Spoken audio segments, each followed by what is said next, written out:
Hello everybody and welcome back to the channel. Today we're taking a look at the Slaad Showdown one-shot that I created. If you've not heard about the Slaad or watched the previous video on Tuesday, please go back and check it out. I kind of do a quick overview of Slaad and kind of what I like about them and why they're one of my favorite monsters to run in D&D. I created this before I kind of used my more modern method of creating games. I made this about 2.5 years ago as a one-shot. I was a player at the time in a different campaign, and we would do one shots that we would lead to give the DM a break from time to time. I think each player would do one once a month. So we would do the 3 sessions of the main campaign, one a week, and then we would have kind of a down week where it would be a player run one shot to give the DM a break. And then I think it's also important for players to run games every now and again to kind of realize how much work it is. I feel if you only ever are a player and you really don't try the other side of the game, or if you're always a DM and you don't try the other side of the game, you really are going to have a hard time empathizing and kind of understanding where the other person is coming from. And I think that can cause a lot of the issues that we see in the hobby, where maybe players get very frustrated with their DMs and vice versa. And I think if you just took the time to play the other side or switch roles, it can really help open that dialogue. So if you're not doing that in your game, that is something I would recommend and I've had great success with. But jumping into the one shot now, as you can see here are my notes for it. It's a one shot, so I didn't really have to do much of narration. The kind of the premise and what I briefed for the general notes is that it's a 10th level adventure. Now you don't have to do this at 10th level. I think you could do it as low as 8th level if you wanted to. I only had, I think, 3 players that session, which is why I had them be 10th level. But if you have a full group of definitely like 4, 5, or 6, I think 8th level would be more than fine. Like I said, we only had 3 people, and it was potentially only going to be 2 because on the down weeks, many people don't show up for the one shots. So we do kind of change it a bit, just for the ease of it being a one shot. I didn't know flying races, variant humans, or monstrous races, just to keep it simple. And I just didn't want to deal with it. It's a one shot, quick characters. Just to make it simple. So the premise was that the group are monster hunters that got a job from the local governor to go to a village that they've lost communication with. And once they arrive there, they meet the head of the guard who sent a party to go check out the neighboring village. That's about a 4 to 5 hour ride away that morning. And when the parties arrive, a sole survivor of the guard party had returned. And that's kind of the start of the adventure, and they can kind of figure out what happened to that guard. The way I usually do it is I let the party kind of like get a full night rest in, so that way beforehand, and then the next day, the guard captain informs them that the unconscious person that they recovered is, awake and ready to be questioned. And that's kind of how we start it. So something else I kind of do for this one shot, if you're looking at the notes, that might be interesting to you is I give them a bunch of money, and then I have this third-party website that assigns approximate gold values to magic items just to make it, a little bit more interesting. Players can kind of play with magic items. It being a one shot, I really didn't care if like they had something that was kind of broken. And then from my time in Pathfinder, that second link is the knowledge section of the Pathfinder SRD. And if you're unfamiliar with Pathfinder, first edition Pathfinder, it is totally free. This SRD is incredible and has a bunch of information. So if you're looking for another system outside of 5th edition and you want to check something out, Pathfinder is a good alternative. If you're looking for something a little bit more complex, a little crunchier. Now, the issue is because there's so much information out there for Pathfinder, it's a lot harder to build characters. It's a lot more complex of game. The way the feat requirements and everything works is a lot harder to build characters. So 5th edition still is definitely better for newer players. But again, if you're finding the 5th edition creation system a bit lacking, Pathfinder might be a good alternative. But why I included it here is the way checks work for different types of monsters is assigned to different fields of study or different skills in Pathfinder. And I kind of wanted to bring that into this. So I had it where outsiders were assigned to religion, local equal history, things like that, dungeoneering, survival. The way they could look at this little table to figure out, what monster was what, and then see what it translates to in 5th edition. And I did that so that way skills kind of mattered a bit more. It made them have to think about like, oh, who's going to have a good religion skill? Who's going to have a good history skill? Who's going to have a good survival skill? And since each of those have well, survival and religion I think are both wisdom, but because we have kind of emphasis on split stats, it I think it forces them to kind of work together in the character creation to have a more well-rounded party. And since they're monster hunters, and I told them that this game's kind of inspired by The Witcher, and as well as kind of the Twilight Zone vibes going on, being able to like understand the monsters and know about them could be, incredibly beneficial for them to ensuring that they identify the issue and get the best possible outcome. So the town I used, obviously was just a generic town. I didn't even describe it. The only image I had is the one you can see here for the Good Night Rest, which is a fantastic image I found on Reddit. I love using it in all my campaigns and one shots. It's kind of a running joke that there is a chain of inns all called the Good Night's Rest, and that the innkeeper and the cook are the same people every time, much a la kind of like Pokemon, where Nurse Joy, and Policeman Jenny are the same in every town, but they're all like just cousins or whatever. I had the same kind of running joke in my game, and I think it's kind of funny. It makes my life a lot easier because I don't have to make new characters every single time they go to a new town, but it also kind of, you can kind of have that joke every single time of, wait, weren't you in a so and so village? And it's oh no, that's my cousin or whatever. Or you can have them secretly. My lore for what the real truth is that they're all simulacrums, and the real ones are like these very powerful wizards that are business people, and they created all these different inns. That's kind of like my DM lore for why it's like that.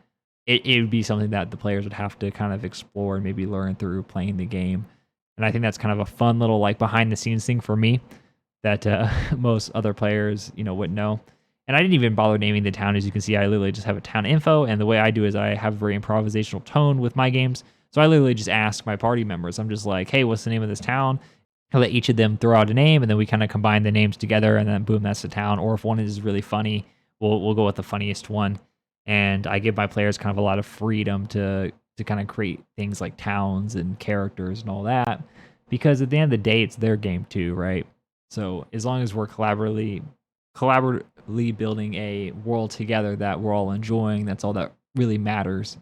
So going back to kind of the first encounter, right? The first thing, the Gray Slaad, I mentioned this in the previous video. I love using them as kind of like agents.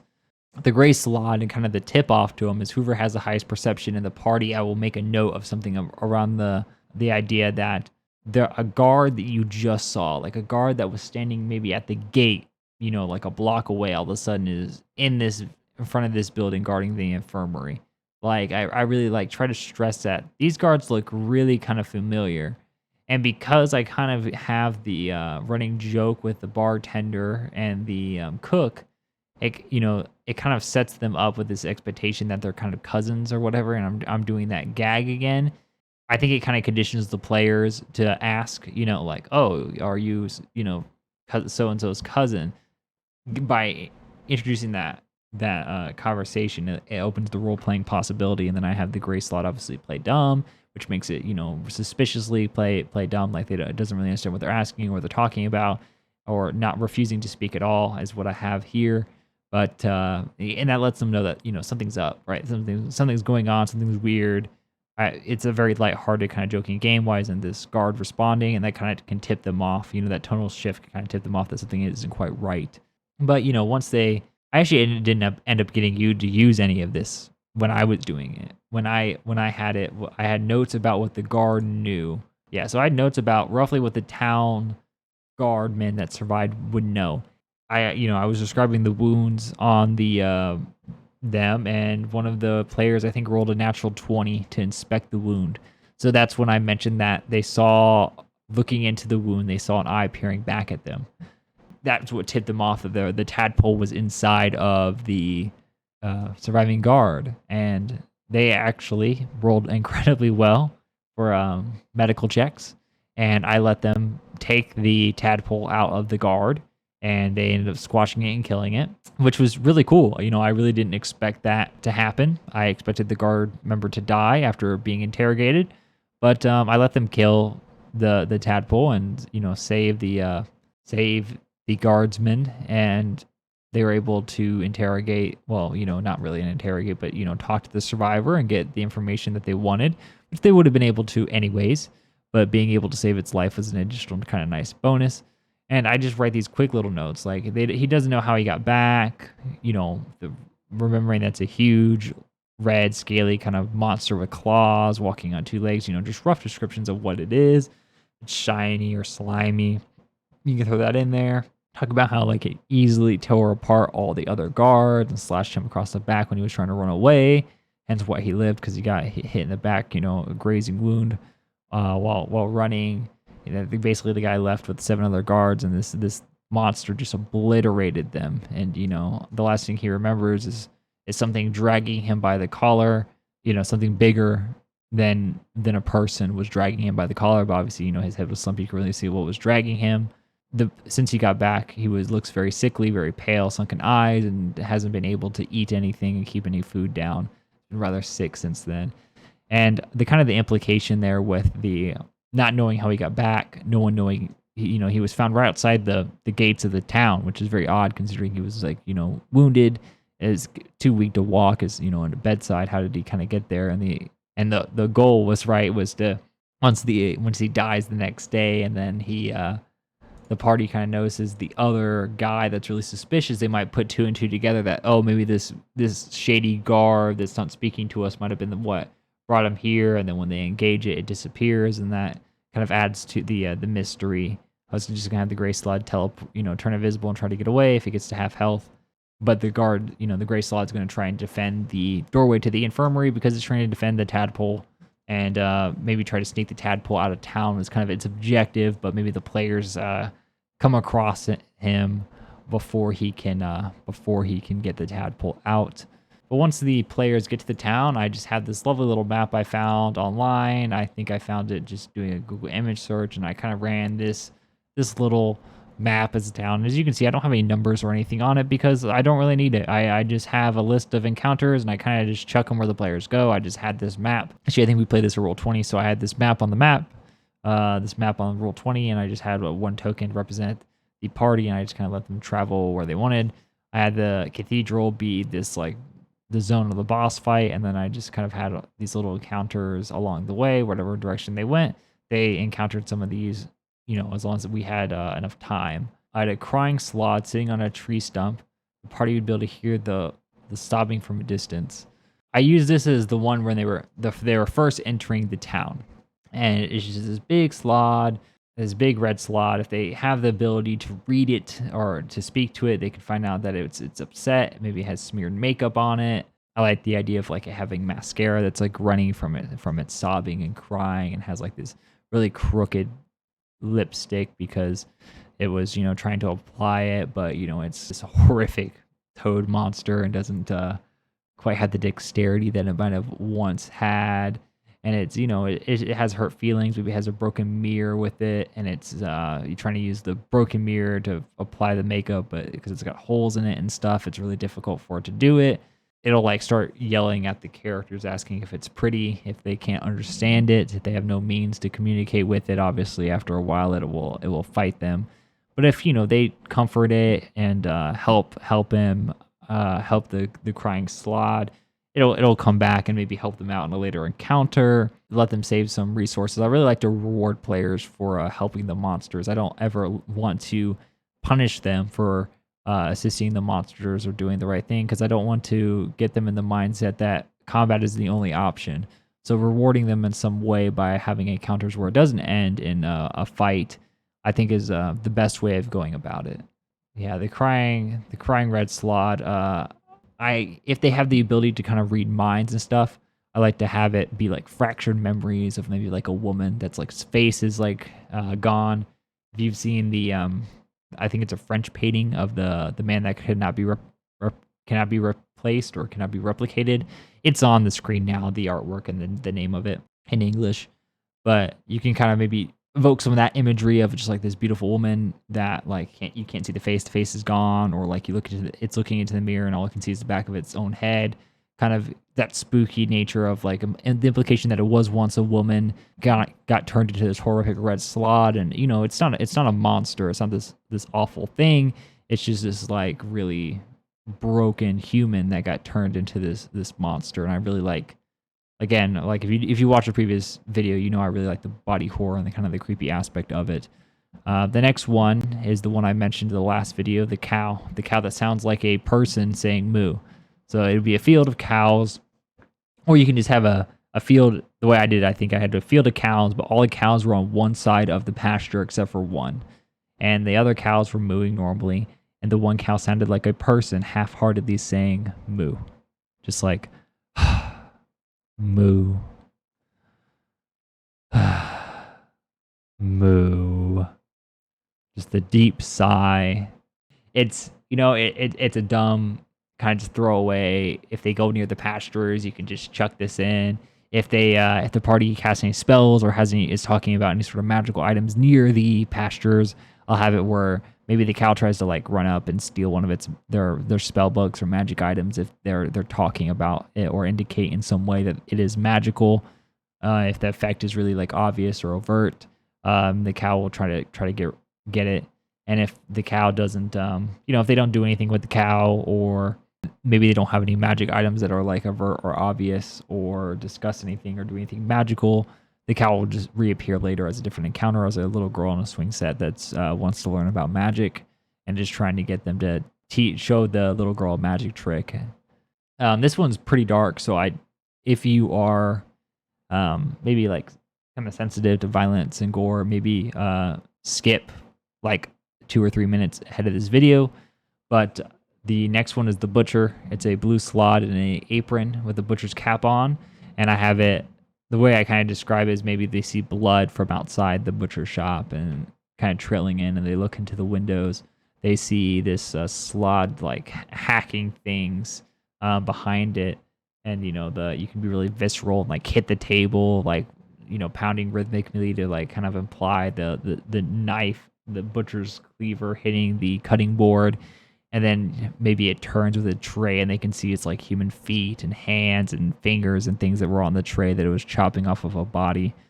Really kind of gruesome stuff. And then the way I did it is I had like kind of a pig pen in the back that the blue Slaad was feeding the human remains to, and just like a pile of 7 tadpoles just like fighting over the meat. As a real gruesome and kind of awful image.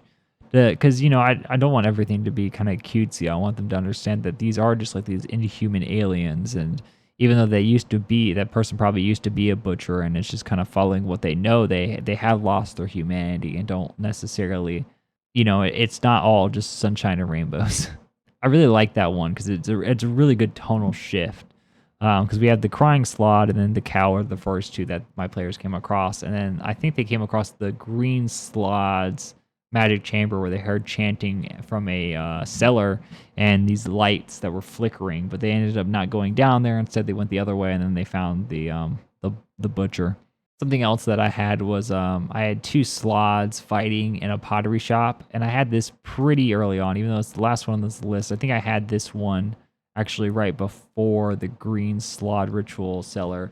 And I just wanted to show that they don't get along. They're not like a united front or anything. So I had this red and this blue Slaad just like in a store with all these like shelves, and they're just like throwing each other through these shelves, smashing ceramics everywhere. And the players can choose to be involved or not. They won't attack the players if they walk by because they're too busy fighting each other. It's just kind of an optional combat if they want to play with it or not. Going back to the green Slaad one, is I kind of set a time limit for it. So if the players did not stop the ritual within a certain amount of time, I assumed that the ritual ended. I think I did 3 encounters. I think I get in 2 or 3 encounters, and I believe my players went and did 2 or 3. I think they went basically everywhere else, and then they went back to the cellar. And by then, all the lights were gone, and it was gone. And then I had the gray Slaad appear at the end as an additional enemy to fight because they didn't stop it. But obviously, everyone they helped also appeared and helped them out to kind of balance it out. One that I had in the middle of the town near the well was I had a flower girl. I had this this cute Slaad. I think I used a red Slaad for this one that was skipping and singing and throwing flowers out across the the ground, creating like a lovely ring of flowers. And if the players gave it more flowers or gave it flowers of any kind, it would, give the players a big old hug. And I like to describe that as like you hold up the flower and the Slaad like slowly starts stepping towards you and then builds up speed into reaching its arms out to like, try to invoke that they were going to be attacked. But if they, they hold off and, it's just a big old bear hug. They pick up the character and twirl them around a bit, send them back down. They don't take any damage or anything, of course. And maybe it gives it like a kiss on the cheek or something. Gives the player a kiss on the cheek. And then later on, if the flower girl, if they're fighting somebody else, the flower girl will come and assist them. The artist is just kind of another one of those like really creepy body horror kind of encounters. I had them using an arm, like a severed arm as a paintbrush, and the blood as the paint, and they were drawing symbols or whatever. I kind of like to juxtapose them, so I think I had them drawing cutesy things like pictures of ducks, like they were drawing the outlines of ducks, and then like if behind it was like hammered onto the wall like a foot or like a random bits of anatomy just nailed to the wall behind them, and they're painting these, using the gore to paint these like rather kind of cutesy flowers and things, kind of again showing that juxtaposition. I don't think my players actually ended up finding the artist. I think we were running low on time, so I don't think I actually ended up using this one. I'm pretty sure I only used for my session the red Slaad on the stump, the cow one, the butcher. They never saw the green Slaad either because it never went down into the cellar. The artist, I'm pretty sure we just kind of skipped because we were running out of time. They definitely did see the flower girl. I remember that encounter well. We had a druid with us, I believe, and they used flower or druid craft to make flowers, and it was a really kind of sweet moment. We had the two Slaads fighting in the pottery shop, and I think we did all those encounters and 2.5 hours, maybe 3, and then they moved to the cathedral for the final boss. So I used this map here for the cathedral. And the way I did it was I had a portal here, this fountain was, and then I just added to the map. I think I put a pylon here, somewhere over here, and then like one in the back that they had to destroy to close the portal. And I had a gray Slaad pretending to be a priest, which is very odd for them because they've walked through this town and this little freaking weird town of horrible monsters with like these crazy gore and everything else, and then they walk into this cathedral and there's just like a normal priest standing there like, what can I do for you, my children? And they're like, what the hell's going on?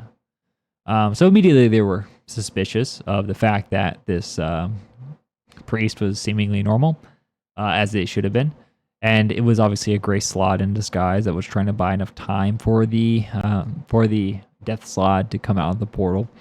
And I set a time limit. And I believe I kept the priest in one of these side rooms. I think whatever side room they went into first, the priest was in, just, for the sake of convenience. And he was tied up and naked, and then the Slaad had obviously taken its clothes. Obviously, the Slaad could shapeshift the clothes, so you can just leave the priest fully dressed, and then it just shapeshift the clothes. But again, I kind of like the idea that the Slaad wasn't, for some reason, stole his clothes. Encounter kind of rolls on with the Slaads. I had it where eventually these doors in the middle here shot open as the wind, from the portal opening, and then they could see kind of the death Slaad starting to pull out of the portal, and they knew they had like at that point only a few rounds before it got through, and they'd have to fight this giant, this giant death Slaad. I described it as like this big horrible monster, and even bigger than all the other ones that they'd seen that day. Really kind of played it up as like this thing you don't really want to tango with. My group had a monk in it, and the monk was able to get around the side and break one of the pylons. And for every pylon that they broke, I gave them like another round or two, to buy them some time before the death Slaad came in. But if they obviously ignored it, it was going to come out. I think I ended up having the death Slaad come out before all the pylons were broken. They only got one round before they ended up killing the back pylon, and once they did that, I had it collapse in on itself, sucking the death Slaad back in. But while the encounter was going, right, to buy time, the gray Slaad would use a legendary action to kind of call up one of the Slaads from the town that either the players helped or had not. So if the players had in the encounter been mean, or maybe they ignored it, it would break through one of the stained glass windows. I would have the characters break through the stained glass windows and appear randomly in the map anywhere where there's a stained glass. And I wouldn't use the same stained glass twice, because then the next guy wouldn't be smashing through a stained glass window, and that'd be boring, right? If they just go through a pre-existing hole, or made the encounter more difficult. I didn't like roll for it or anything. But typically I would do, for every one bad one, I would do a good one next. And then I would do a bad one and then a good one until they ran out of good ones. And then obviously it was just bad, bad, bad. I try to do it in the order that they came up, the order they interacted with them. So the first one, they had a good ending because they were able to, comfort the crying Slaad and, tell it it's beautiful and everything. So that was a good one. So I had one of the butcher, I think, breaking first. And I really liked using the really gory ones first because, they were like, oh, fuck that guy. Like immediately they were like, I'm going to get him. It was terrible. Like we didn't fight him before for whatever reason. They didn't fight him before. So they were already kind of mad at him and kind of upset. Some of the players were already kind of upset that they didn't get to kill it before. So it coming up now was just like, oh, here we go. Finally, I can deal with this, which was good. So I think that kind of helped to get that out of them. And then I had the crying one break in next and tackle it and grapple them to give them kind of a turn where they could like just unload on the blue Slaad before it could kind of get to the players. That was kind of nice. And then I had the the red Slaad and keep the blue butcher kind of busy for a turn or two. Ultimately, I had the red Slaad go down, but I didn't kill it. I just was like, oh, it got cut across the face, and it was on the ground, like kneeling down, like clutching its face, and the other one kind of walked off. I didn't like brutally murder the Slaad that they'd help, because that would, that I think that would kind of undermine them helping the Slaad in the first place. So I had it where, at the end they could go and heal the Slaad, and I didn't want to imply that they couldn't unslaad them. I kind of wanted to leave it open-ended that these people could be fixed theoretically. And I like to keep that element of hope in there. So ultimately they did kill the gray Slaad. They did destroy the pylon, sucking the death Slaad back in, so they didn't end up needing to kill the death Slaad in itself. They were pretty knackered at that point. I don't think anyone went down, but they were pretty low on resources and definitely pretty low on health points. I would just keep chucking enemies in there to make it interesting. And I made a big thing out of it. I made it like, oh yeah, like they smashed the windows. There's like a wrestler intro music played. I had like some different music from different WWE wrestlers kind of queued up that would play when certain ones smashed through, and the cow came back. That was a big moment when the cow smashed through the window and like charged the player that insulted it, and that was really funny. And I like the kind of really improvisational tone to it. And I took a fight that they very easily could have just wrecked, because I covered in the last game, but Cloud Kill's like the main scary spell that the Slaad had access to, and two of my players were immune to the poison damage type. And the third one was a ranged character, so it just slightly moved out of the Cloud Kill and was totally fine.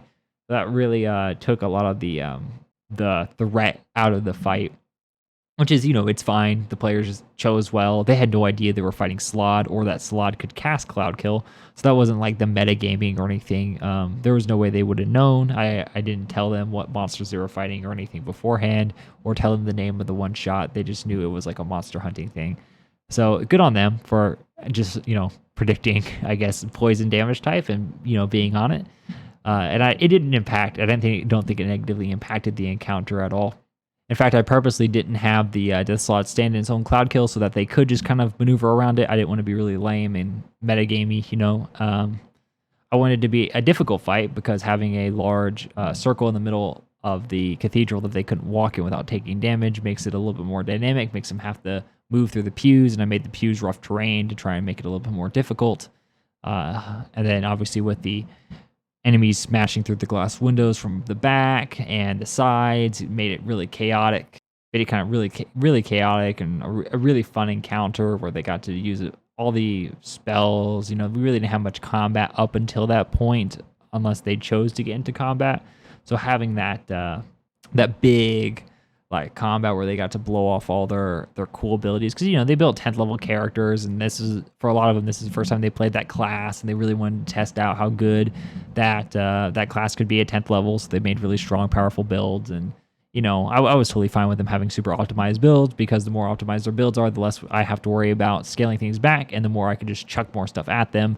And it's usually narratively a lot more fun to start an encounter, notice that it's a weak encounter, and come up with some fun, zany scenario of why it's more difficult than it is to have to like cut the HP of your big bad in half, because otherwise you're just going to table everybody, right? That's no fun for you. It's no fun for the players. It's more fun if they're like really winning, and then you like have a moment where the Gray Slaad's like, oh man, these guys like wrecking me, I need help, and then like his henchmen show up, and you can kind of like play that up, much like Power Rangers. Every time the big bad Power Ranger villain's getting hit, all of a sudden it turns into a giant version itself, or those like little minions show up and they have to fight those off. Steal stuff from the cheesy cartoons, because I mean that's what we grew up watching, and that's what they want. They want to play out their fantasies and have a good dumb time.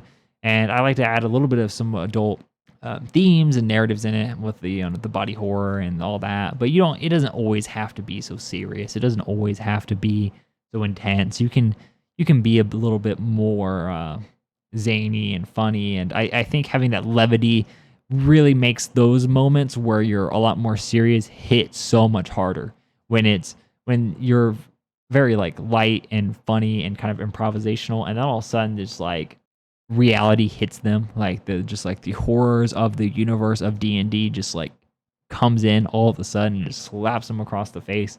I think that tonal shift is way more impactful. But yeah, I think that's everything I wanted to say. If you enjoyed this, or you want to run this and you want to tell me how it went, I would love that. If you could please leave a comment below if you actually run this, or some iteration of it, and what changes you made, and kind of put it in the comments below, and kind of what your players thought. That'd be awesome. And of course, you can take this template, just interesting monster, and put your own spin on it.